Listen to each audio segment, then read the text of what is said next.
नमस्कार. गावातील यात्रा म्हटलं की ढोल ताशांचा गजर, दिव्यांचा उजेड आणि भक्तीनं भरलेलं वातावरण. लहानापासून मोठ्यापर्यंत सगळ्याच्या उत्साहात अगदी रमून जातात. श्रद्धा ठेवून गावातील सगळीच मंडळी एकत्र येतात. पण कधी विचार केलाय का, या यात्रामध्ये फक्त श्रद्धाच असते की दडलंय विज्ञान?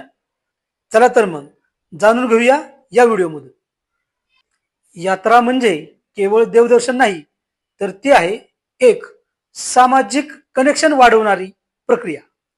वैज्ञानिक दृष्टिकोनातून पाहिलं तर जेव्हा लोक एकत्र येतात, बोलतात, हसतात, तेव्हा मेंदूमध्ये ऑक्सिटोसिन नावाचं हार्मोन वाढतं. यामुळे आपल्यामध्ये आपुलकी, विश्वास आणि आनंद वाढतो. यात्रेत अनेक ठिकाणी धूप, अगरबत्ती, यज्ञ केले जातात. हे फक्त धार्मिक विधी नाहीत, यामागे आहे विज्ञान. धूप आणि यज्ञातून निघालेला धूर, त्यामुळे वातावरणातील जंतू हे नष्ट होतात. यालाच नॅचरल सॅनिटायझर असेही म्हणतात. यात्रेत लोक लांब अंतर चालतात. हे फक्त श्रद्धेचं प्रतीक नाही, तर हा आहे एक प्रकारचा व्यायाम. चालण्यामुळे हृदय मजबूत होतं, शरीराची चरबी कमी होते, मानसिक ताण कमी होतो.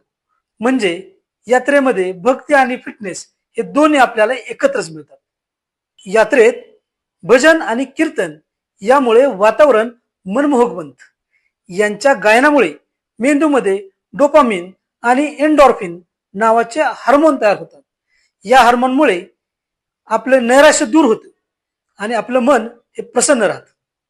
यात्रा आपल्याला जोडते, ऊर्जा देते.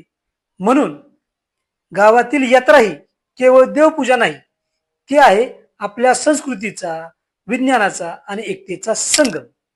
पुढच्या वेळी तुम्ही यात्रेला जाल तेव्हा फक्त नमस्कार करू नका, तर त्या परंपरेचं विज्ञान हे ओळखा.